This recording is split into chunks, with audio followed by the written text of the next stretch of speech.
Assalamualaikum warahmatullahi wabarakatuh. Ada titipan pertanyaan Bu ya dari sahabat saya. Jika seorang suami sudah 6 bulan tidak memberikan nafkah. Berapa? 6 bulan?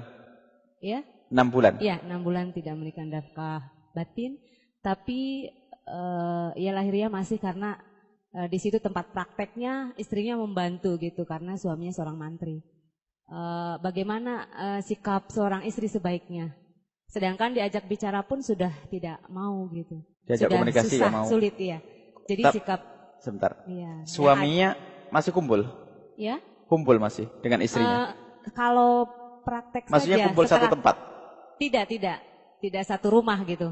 Jadi setelah kan prakteknya di rumah yang satu, tapi setelah praktek ya pergi ke rumah yang lain gitu. Seperti itu. Bagaimana seharusnya sikap seorang istri, Ustaz? Assalamualaikum warahmatullahi wabarakatuh. Salam. Masalah nafkah. Di majelis ini juga Ibu, hadis yang diriwayatkan oleh Imam Bukhari dalam kitab ini juga Muqaddimah Sarah Hikam kita baca masalah seorang perempuan khudhu wa banuki, khudhi wa banuki. Ada seorang perempuan itu mempunyai suami kikir. Enggak pernah ngasih nafkah. Maka jawaban Rasulullah, engkau boleh mengambil. Tapi hanya secukup untuk engkau makan, bukan untuk beli kalung sama anting yang gede-gede. Untuk dirimu dan anakmu makan sekenyangnya.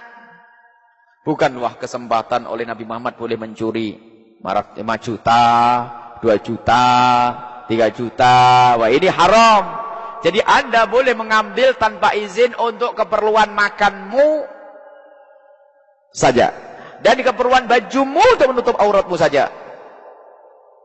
Anting nggak masuk, HP nggak masuk, beli bakso tek-tek nggak masuk, nggak ada. Jadi hanya kebutuhan makanan yang Anda makan. Kemudian tempat tinggal seperti itu otomatis ada. Jadi kalau memang uangnya ada di naungan Anda, suaminya pelit, karena nggak mungkin dalam Islam itu tidak boleh berbuat zalim. Suami itu zalim kalau sudah menikah dengan seorang perempuan, maka dia wajib memberi nafkah. Artinya itu hakmu sebetulnya, cuman belum diberikan oleh sang suami. Lah kalau duitnya tidak di tanganmu, wahai para wanita, bagaimana? Ngaju ke mahkamah. Nanti mahkamah yang memaksa. Jadi mahkamah nanti langsung mengambil duitnya diberikan kepada Anda. Atau pilihan lain, seorang istri kalau tidak diberi nafkah oleh suaminya, maka dia berhak untuk minta pisah. Karena apa? Nggak mungkin. Sebab yang namanya makan nggak boleh ditunda, minggu depan makannya neng nggak ada. Jadi Islam itu sangat adil, nggak boleh wanita di bawah naungannya lalu terdolimi dengan tidak makan. Itu indahnya Islam. Jadi berhak minta cerai seorang perempuan yang tidak diberi nafkah. Tapi sebaik-baik wanita yang di saat suaminya kok tidak bisa memberi nafkah karena ketidakmampuannya, sangat pantas kalau wanita itu berjuang untuk membantu suaminya. Tapi kalau memang suaminya zalim, lah ini loh yang kadang zalim. Kadang malah ada yang keblinger, sudah yang kerja istrinya, yang nempeleng suaminya. Kita ada orang ngadu, suaminya itu sudah ngambil duit. Jadi kalau sudah hari gajian itu sudah istrinya gemeteran bawa duit itu. Karena suaminya kasar, memang ini kedoliman yang luar biasa. Baik, jadi wahai para suami, kewajibanmu memberi nafkah. Dan wahai para istri, jika ternyata Anda menemukan suamimu tidak bisa memberi nafkah karena kelemahannya, mungkin fisiknya, atau tidak mampu, maka sepantasnya kalau Anda berkiprah untuk membantunya. Jangan menuntut cerai, bukan sebuah kemuliaan. Tetapi yang menjadi masalah jika suaminya zalim, fasik, maka di saat seperti itu, cerai bisa saja solusi. Kenapa? Ngasih nafkah enggak, dia punya duit banyak, kekir. Jadi ada cerita pada zaman Nabi, ada seorang perempuan yang memang tidak pernah diberi nafkah oleh suaminya. Lalu ngadu ke Rasulullah, suaminya fakir tapi ngadu ke Rasulullah. Nabi Muhammad memberikan 2 pilihan. Pilihan pertama adalah, pertama ditanya oleh Nabi, lalu bagaimana kamu selama ini makan kalau suamimu tidak pernah memberi nafkah karena melaratnya?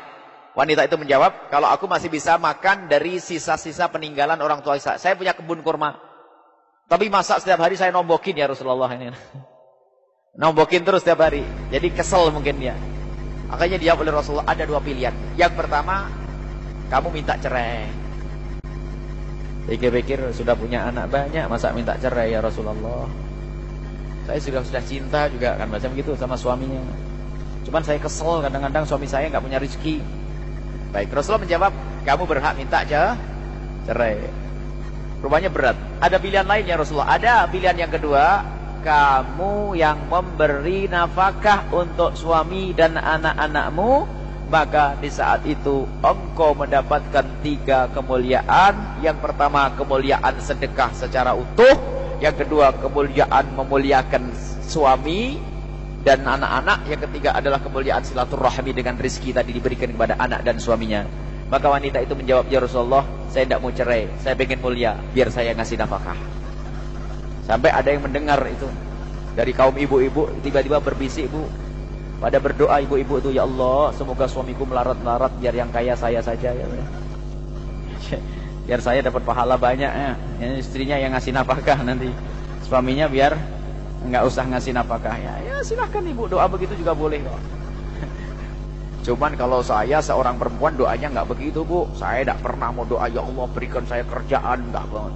Saya minta ya Allah berikan kepada saya suami yang mencukupiku sampai aku tidak usah kerja, tinggal dandan tok untuk suamiku ya Allah. Itu loh. Kalau doa itu yang benar, doa pengen kerja, doa mau capek, doa ini ya. Sudah baik.